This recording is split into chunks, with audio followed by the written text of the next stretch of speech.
नमस्कार भक्तों, जय श्री राम। स्वागत है आप सभी का हमारे YouTube चैनल में।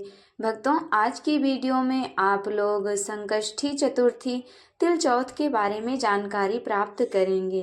तिल चौथ में पूजा कैसे की जाती है और साथ में जानेंगे कि पूजन सामग्री में क्या क्या चीज़ें लगेंगी और क्या क्या चीज़ें बहुत ही ज़रूरी है। क्योंकि पूजा करने से पहले अगर हम पूजन सामग्री के बारे में जान लेते हैं तो सारी पूजा सामग्री पूजन से पहले एकत्रित कर लेते हैं, तो हमें पूजा करने में किसी प्रकार की दिक्कत भी नहीं होती है और हम लोग आसानी से पूजा भी कर लेते हैं।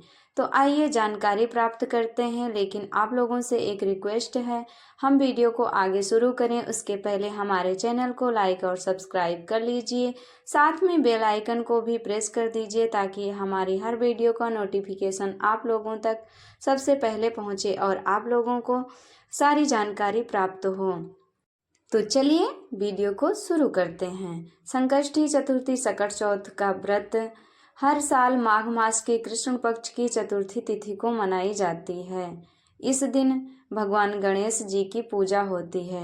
भगवान गणेश जी के साथ साथ सकट माता की भी पूजा की जाती है और रात्र में चंद्रमा की पूजा भी की जाती है और उन्हें अर्घ्य दिया जाता है।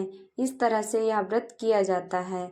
सकट चौथ को संकष्टी चतुर्थी, वक्रतुंडी चतुर्थी, माही चौथ और तिलकुटा चौथ भी कहा जाता है। इस व्रत को महिलाएं अपनी संतान की दीर्घायु और सुखी जीवन के लिए रखती हैं। अपने बच्चों की सुख शांति के लिए महिलाएं यह व्रत करती हैं। यह व्रत बहुत ज़्यादा महत्वपूर्ण माना जाता है। पूजा के दौरान गौरीपुत्र गणेश, सकट माता और चंद्रदेव की भी पूजा में कोई अवरोध न हो, इसलिए समय रहते ही पूजा सामग्री इकट्ठा कर लेनी चाहिए। आइए अब जान लेते हैं कि सकट चौथ में पूजन सामग्री में क्या क्या चीज़ें शामिल की जाती हैं। पूजा करते समय कोई भी परेशानी ना हो, इसलिए इस पूजन सामग्री को पहले ही एकत्रित कर लें, उसके बाद में पूजा करना शुरू करें। पूजा सामग्री आइए अब आप लोगों को बताते हैं। लकड़ी की चौकी और उसके बाद में एक लाल कपड़ा, एक लाल कपड़े के बाद एक आप लोगों को लेनी है गणेश जी के लिए जनेऊ, सुपारी लेनी है, उसके बाद में पान का पत्ता, लौंग, इलायची, साथ में गंगा जल लेने के बाद एक गणेश जी की मूर्ति भी लेनी है। साथ में आप लोगों को एक लाल फूल और 21 गांठ वाली दूर्बा, 21 गांठ की दूर्बा, रोली, मेहंदी और सिंदूर के साथ साथ अक्षत भी लेना है। हल्दी लेनी है, हल्दी आप लोग पीस भी सकते हैं या फिर मार्केट से भी मंगा सकते हैं। मौली लेनी है, इत्र लेनी है, अबीर लेनी है, गुलाल लेना है। साथ में आप लोगों को लेना है गाय का घी, दीपक लेना है, वो चाहे मिट्टी का हो या फिर पीतल का हो, धूप लेना है, 11 या 21 तिल के लड्डू और भगवान गणेश जी के प्रिय मोदक भी आप लोगों को लेना है। साथ में आप लोगों को मौसमी फल भी लेना है और साथ में एक सकट चौथ व्रत कथा की पुस्तक भी रख लेनी है। चंद्रदेव को अर्घ्य देने के लिए दूध ले लें। उसके बाद में एक आप लोगों को कलश लेना है, साथ में चीनी भी लेनी है और आदि भी कुछ चीज़ों की आवश्यकता और भी आप लोगों को पड़ सकती है, नहीं इतना बहुत है। अब आइए आप लोगों को बताते हैं पान के महत्व के बारे में। जो पान हम गणेश जी को अर्पण करते हैं, उस पान का महत्व आप लोगों के लिए जानना बहुत ही ज़रूरी है कि क्या है गणेश जी की पूजा में पान का महत्व।